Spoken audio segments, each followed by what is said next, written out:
Cette émission est un programme d'enseignement destiné aux jeunes scolarisés. Pour leur permettre d'en profiter pleinement, chers parents, merci de tenir éloignés des éléments de distraction, téléphone, télécommande et autres. Il est également recommandé de mettre l'élève dans des conditions propices à l'apprentissage. Avoir un cahier et un crayon à billes à portée de main serait bénéfique. Dans la mesure du possible, la surveillance parentale ou d'un tuteur peut s'avérer nécessaire. Chers téléspectateurs, bonjour. Moi, c'est Herman Jimmy, enseignant de mathématiques. Alors, ce cours que je vais présenter ce matin intéresse les élèves de classe de terminale C, D, E et même TI. C'est la suite de la leçon sur les équations différentielles que nous avons commencé la fois passée. Donc, ce matin, nous allons poursuivre dans cette leçon et l'achever. Alors, nous nous sommes dit la fois passée que pour résoudre une équation différentielle, il fallait connaître la technique appropriée pour chaque forme. Et pour cela, nous avons étudié 4 formes. L'équation différentielle du type y' égale à f de x, où on s'est dit que pour résoudre, il fallait connaître la primitive de la fonction f et déduire l'ensemble des solutions à partir d'elle. Nous avons étudié l'équation du type y second égale à f de x, où il fallait déterminer la primitive de la fonction f, qu'on appelait grand F, et ensuite déterminer une primitive de grand F qu'on appelait grand G. Se servir donc de grand G pour donner l'ensemble des solutions de l'équation. On a également vu l'équation du type y plus ay égale 0, où on a vu que l'ensemble des solutions de cette équation, c'est les fonctions de la forme k exponentielle moins ax, avec k appartenant à R. On a étudié les équations différentielles du type y plus ay plus y égale 0. Et on a vu que c'était une équation différentielle de second ordre sans second membre. Et pour la résoudre, on passait par l'équation caractéristique. Et on se confrontait à 3 situations. La première situation, c'est lorsque l'équation caractéristique admet un discriminant égal à 0. Et on a vu que dans ce cas, l'équation avait une racine double R0. Et l'ensemble des solutions de l'équation différentielle, c'est les fonctions de la forme ax plus b exponentielle R0 de x, avec a et b appartenant à R. On a vu que lorsque le discriminant de l'équation était positif, l'équation admettait 2 racines distinctes R1 et R2. Ainsi, l'ensemble des solutions de l'équation différentielle en question étaient les fonctions de la forme a exponentielle R1x plus b exponentielle R2x avec a et b appartenant à R. Et le troisième cas, c'est lorsque le discriminant de l'équation caractéristique est négatif. Là, l'équation caractéristique admettait 2 solutions complexes conjuguées. L'une qu'on appelait alpha plus i bêta et l'autre qu'on appelait alpha moins i bêta. Ainsi, l'ensemble des solutions de l'équation différentielle étaient les fonctions de la forme grand A cosinus de bêta x plus grand B sinus de bêta x de tout exponentiel de alpha x avec grand A et grand B appartenant à R.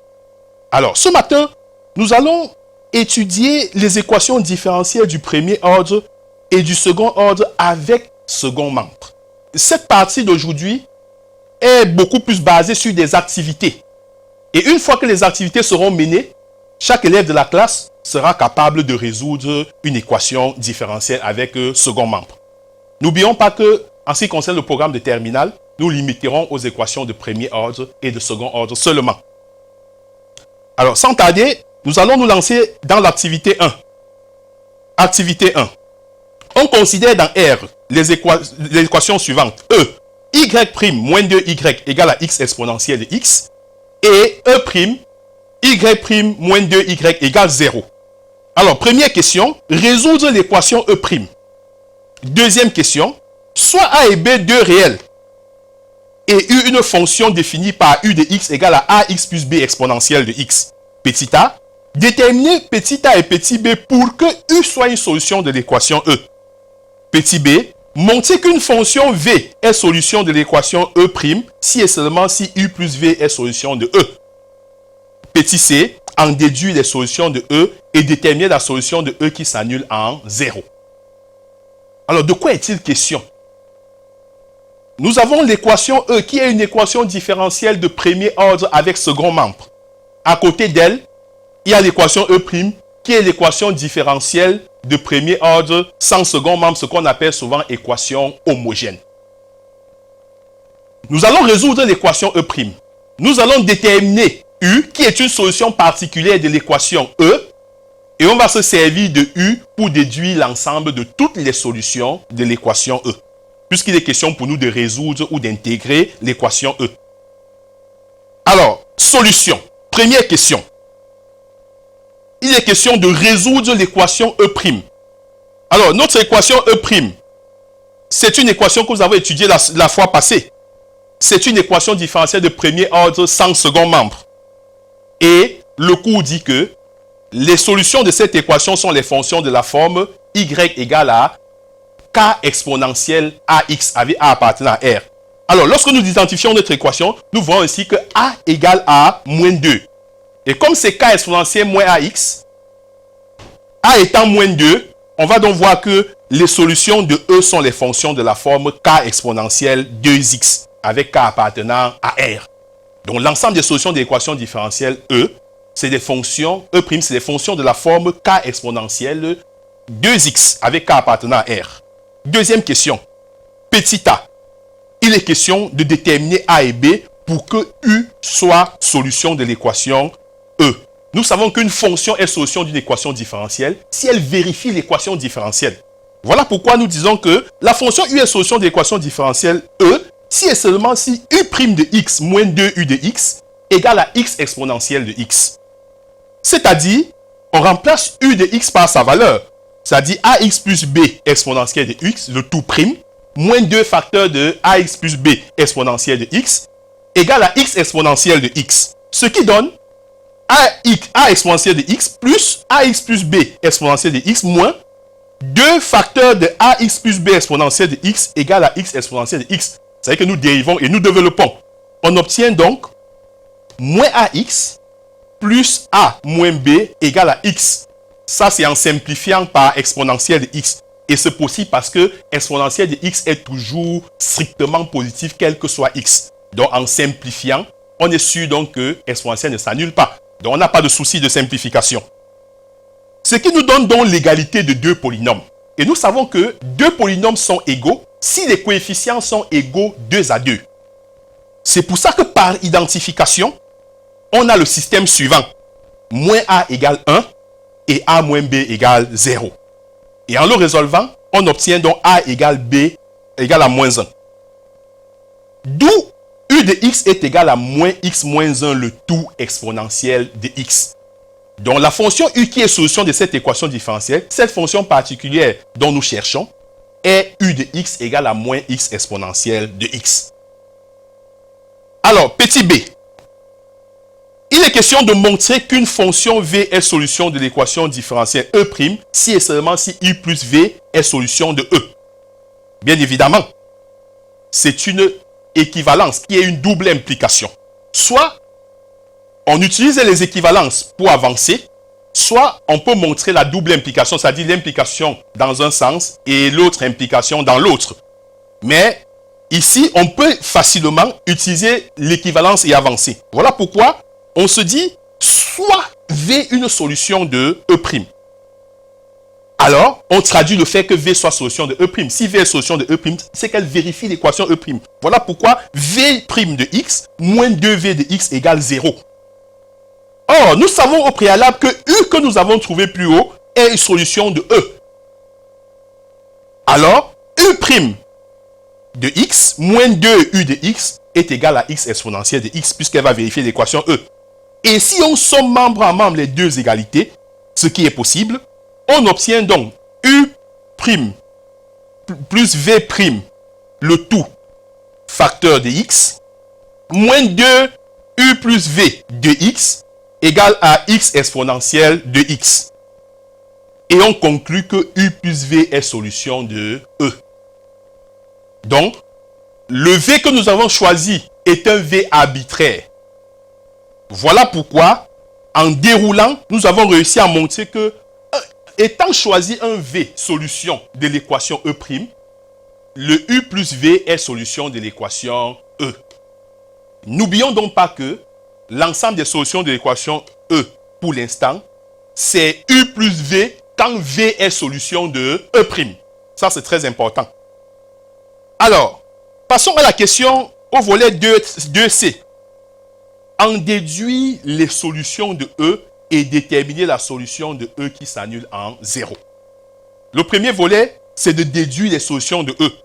Mais si nous nous référons à ce que nous venons de démontrer, on vient de démontrer que lorsqu'une fonction V est solution de E', la fonction V plus U est solution de E.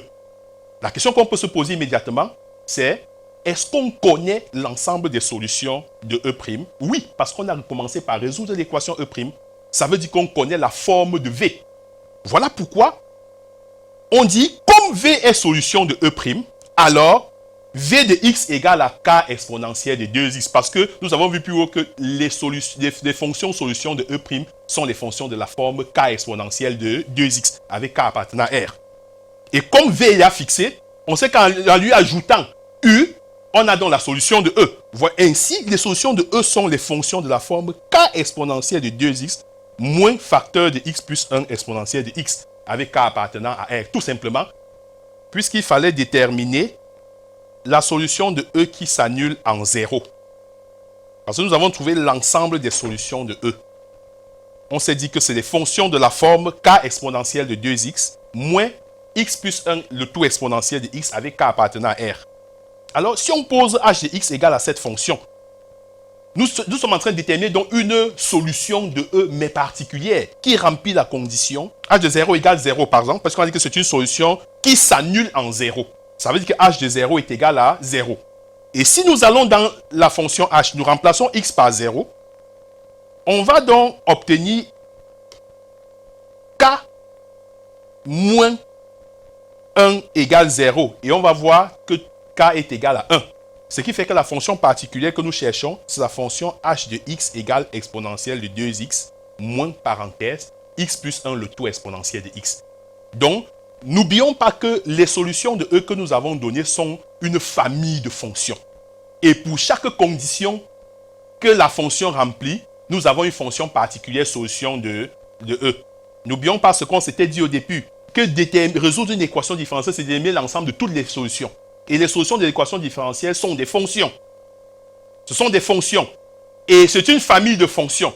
Et chaque fonction a sa particularité. Voilà pourquoi quand on donne une condition initiale, c'est pour trouver une fonction spécifique. Donc la fonction h en question est une solution de E, mais une solution particulière. Elle remplit la condition h de 0 égale 0. Alors, chers élèves, nous allons poursuivre notre travail par l'activité 2. Je la lis. On considère l'équation différentielle E, 2 points, xy point moins y égale à 2x ln de x avec x strictement positif, dont l'inconnu est y, une fonction de variable x et dérivable sur 0 ouvert plus l'infini. Première question, on pose y égale à x fois g de x, où g est une fonction de variable réelle x dérivable sur 0 ouvert plus l'infini. Petit a, pardon, calculer y', puis montrer que y est solution de E si et seulement si g' de x égale à 2 fois 1 sur x fois ln de x. Petit b, trouver g de x et en déduire les solutions de E. Deuxième question, trouver la solution h de E telle que h de 1 est égal à 0. De quoi est-il question? Nous avons une équation différentielle qui ne présente aucune des formes que nous avons citées plus haut. Ça veut donc dire que si nous voulons la résoudre, c'est l'exercice qui va nous amener à travers des questions. Il sera donc question pour nous de suivre le canevas imposé par l'exercice, d'utiliser les propriétés de résolution que nous avons étudiées plus haut et de pouvoir déterminer l'ensemble des solutions de l'équation différentielle E. Alors, solution. Première question. Petit a, si y est égal à x g de x, alors y' est égal à g de x plus xg de x. En effet, n'oublions pas que y est égal à x fois g de x. C'est-à-dire que si nous voulons dériver y, c'est que nous sommes en train de dériver le produit de deux fonctions. Alors, quelle est la formule qui dérive u fois v? Nous savons tous que u fois v' est égal à u' v plus v' u. Voilà pourquoi, si nous voulons dériver y, nous allons d'abord dériver x, ce qui va donner 1. Nous allons multiplier par g de x, on obtient donc g de x. Ensuite, on dérive g de x, ça donne g' de x. On multiplie par x, on obtient donc x, g de x. Ce qui nous donne y' égale à g de x plus x, g' de x. En effet, y est solution de E si et seulement si x, y' moins y égale à 2 ln de x. Je venais de le dire, une fonction est solution d'une équation différentielle si elle vérifie l'équation différentielle. Voilà pourquoi, en remplaçant y par sa valeur, on a donc x facteur de g de x plus x, g' de x, parce qu'on a déjà dérivé y', moins x, g de x égale à 2x ln de x, c'est-à-dire x, g de x plus x carré, g' de x, moins x, g de x égale à 2x ln de x. Donc, x carré, g' de x est égal à 2x ln de x, ce qui donne g' de x égale à 2 sur x fois ln de x. Donc, on s'est appuyé sur le fait que la fonction y est solution de l'équation différentielle. On a utilisé sa forme et on a remplacé dans l'équation différentielle pour aboutir à g' de x égale à 2 sur x ln de x. Chers élèves, si vous êtes curieux, vous allez remarquer que l'équation différentielle à laquelle on aboutit est une équation différentielle déjà étudiée. C'est le premier type d'équation différentielle du type y' égale f de x. Ça veut donc dire que pour déterminer les solutions de l'équation E, on va se servir de la solution de cette dernière équation différentielle, à savoir g' de x égale à 2 sur x ln de x. Petit b. Il est donc question en petit b de trouver g de x et d'en déduire les solutions de l'équation E. Alors, comme je le disais, g de x est en train de vérifier une équation différentielle du premier type. Ça veut dire que pour déterminer une solution de ce type d'équation, il faut d'abord connaître une primitive de la fonction de membre de droite. Alors, quelle est donc la primitive de la fonction 2 sur x ln de x? Alors, si nous détachons, nous voyons donc que cette fonction peut s'écrire encore 2 fois 1 sur x, comme l'énoncé l'a précisé, fois ln de x. C'est donc sous la forme u', u exposant n. Et si nous nous référons à notre cours sur les primitifs, parce que n'oubliez pas que je vous ai dit ici que les prérequis que vous devez avoir pour être à l'aise dans la résolution des équations différentielles, c'est de connaître les fonctions, leurs dérivées et même les primitives, et de savoir résoudre une équation du second degré dans C. Alors, quelle est la primitive de la fonction qui est de la forme u', u exposant n? On sait que sa primitive, c'est 1 sur n plus 1, u puissance n plus 1, plus la constante, bien sûr. Alors, voilà pourquoi, si g' de x est égal à 2 sur x ln de x, alors g de x est égal à ln de x le tout au carré plus une constante c. Donc, l'ensemble des solutions de E, comme nous connaissons déjà g, on va remplacer donc g par sa valeur dans y, puisqu'on avait posé au départ y égale à x fois g de x. On obtient donc y égale à x, facteur de ln carré de x plus une constante avec c appartenant à r. Parce que quand on écrit ln de x le tout au carré, c'est la même chose que ln carré de x. Rappelez-vous bien, quand on dit cosinus de x le tout au carré, c'est la même chose que cosinus carré de x. Donc le carré qui est en haut de la fonction, c'est pour dire que je calcule d'abord l'image avant d'élever au carré. Alors, donc, l'ensemble des solutions de l'équation différentielle E, c'est des fonctions de la forme x facteur de ln carré de x plus une constante c avec c appartenant à r. Deuxième question. On nous dit de trouver la solution de E telle que h de 1 est égal à 0. Alors, si on pose donc h de x égale à x facteur de ln carré de x plus c avec c appartenant à r, et que h de 1 est égal à 0, alors il suffit seulement d'aller dans la fonction h et remplacer x par 1, ce qui nous donne un facteur de ln carré de 1 plus c égale à 0. Et on sait que ln carré de 1, c'est encore ln de 1, le tout au carré. Et nous savons que ln de 1 est égal à 0. 0 au carré, c'est encore 0. Ce qui donne directement c est égal à 0. Ça veut dire que la fonction h de x dont nous cherchons, c'est h de x est égal à x ln carré de x. Alors, chers élèves, vous voyez donc que, en première vue, nous avions une équation différentielle dont on ne connaissait pas la forme ou le type. Mais l'exercice nous a amenés à travers les questions et à utiliser les connaissances que nous avons étudiées plus haut pour pouvoir résoudre ou ramener l'équation à résoudre sous la forme d'un type connu. Vous voyez donc que désormais, quand vous êtes devant une équation différentielle, vous devez être attentif, chers élèves. Vous devez vous laisser guider par les questions de l'exercice. Vous devez utiliser les ressources qu'on vous a enseignées dans la résolution des équations différentielles de manière à mener un raisonnement et remplacer et transformer les équations de type inconnu en celles connues. Là, la résolution sera plus facile. Nous voyons que ce chapitre, ou bien cette leçon, est une leçon purement pratique. Voilà pourquoi j'insiste sur la connaissance des ressources du cours. Vous devez lire attentivement les méthodes de résolution et savoir résoudre. Alors, avant de se lancer dans la suite de notre travail, je propose que nous prenions une pause, chers élèves. Merci.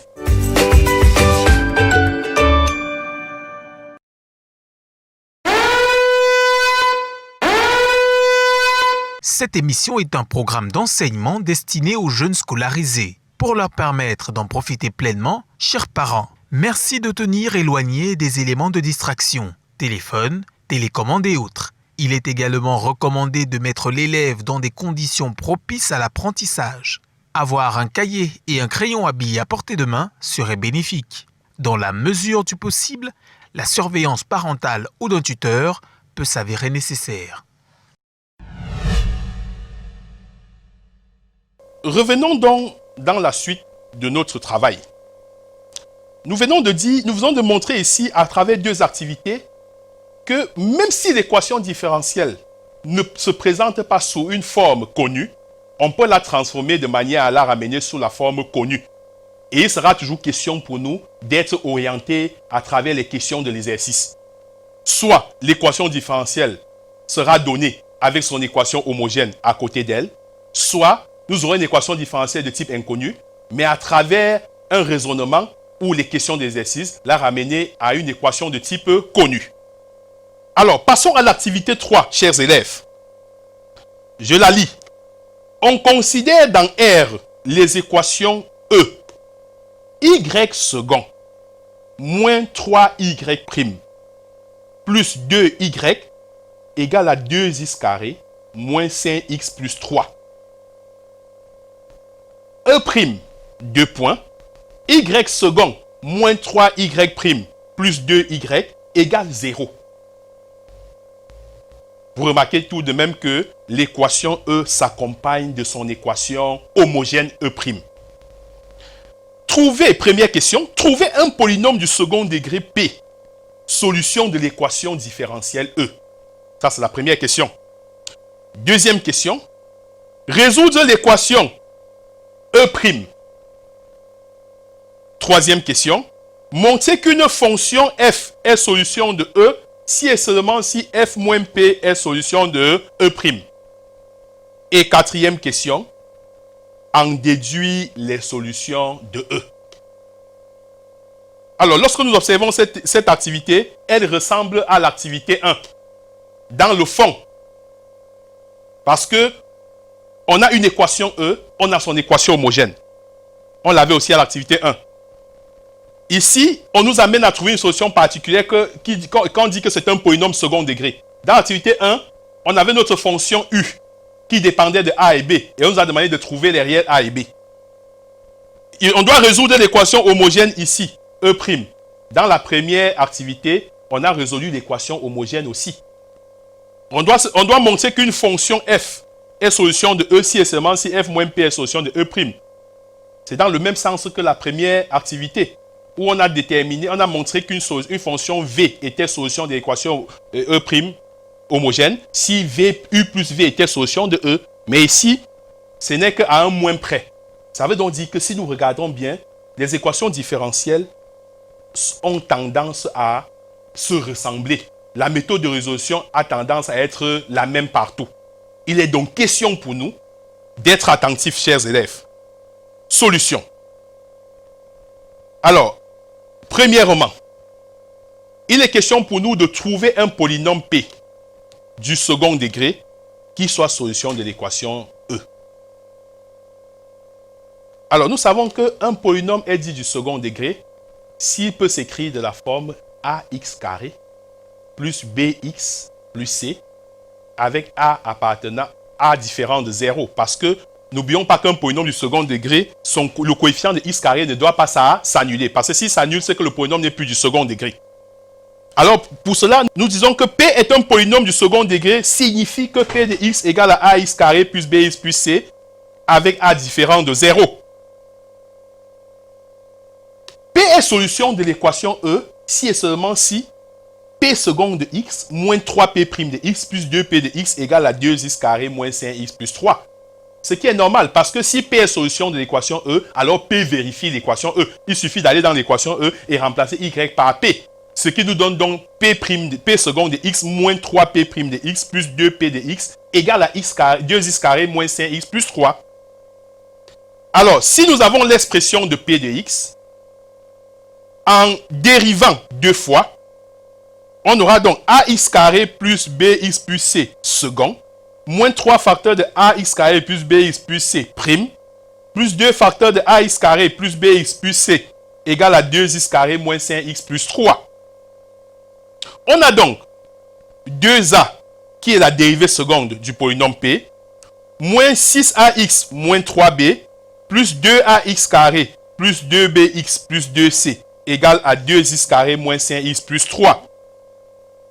Ce qui donne 2ax carré moins, plus parenthèse, moins 6a plus 2b, le tout x, plus 2a moins 3b plus 2c égale à 2x carré moins 5x plus 3. Alors, par identification, on a donc le système suivant. 2a égale 1. Moins 6a plus 2b égale à moins 5. 2a moins 3b plus 2c égale à 3. Parce que nous savons que deux polynômes sont égaux si les coefficients sont égaux 2 à 2. Là, le coefficient de x carré sera égal au coefficient de x carré à droite. Le coefficient de x sera égal à celui de x à droite. Et le coefficient constant sera égal à celui de droite. Ça nous donne notre système 2a égale à 2. Moins 6a plus 2b égale à moins 5. Et 2a moins 3b plus 2c égale à 3. Après résolution, on va donc trouver que a est égal à 1, que b est égal à 1 demi et que c est égal à 5 quarts. Chers élèves, vous savez résoudre les équations, le système d'équations à 3 inconnus. Vous l'avez étudié depuis la classe de première. Vous avez toutes les méthodes, par la substitution, par le pivot de gauche, ça dépend de vous. Mais, tout calcul fait, vous allez trouver a égale 1, b égale à 1 demi et c égale à 5 quarts. Donc, on peut dire que P de x est égal à x carré plus 1 demi de x plus 5 quarts. Ça, c'est notre polynôme, solution de l'équation différentielle E. Deuxième question. Il est question de résoudre l'équation E'. Chers élèves, observons l'équation E'. Nous remarquons que E' est une équation différentielle de second ordre sans second membre. Cette équation que nous avons appelée équation homogène. Nous avons dit qu'à côté d'elle peut s'associer une équation caractéristique. Et c'est la résolution de l'équation caractéristique qui nous donne une idée sur la résolution ou bien sur l'ensemble des solutions de l'équation E'. Alors, voilà pourquoi on dit E', 2 points, y second moins 3y' plus 5y égale 0.